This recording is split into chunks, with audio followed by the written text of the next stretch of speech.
All right, here we go. We're back. This is Coach Phatyl again with the making a vegan bowl. I had to switch out my last one I was using because it was thawing out. And to make a vegan bowl, it's best if they're frozen and cold.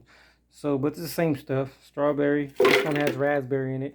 I'm trying to get measurements for you guys, so forgive me. I got one hand here. I'm gonna do 1 cup. You know what? Let's go 1.5 cups.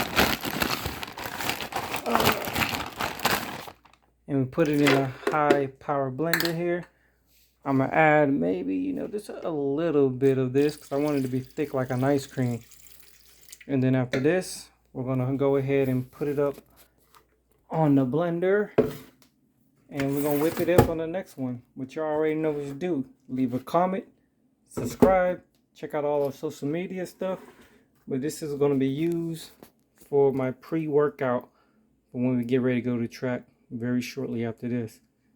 Signing out.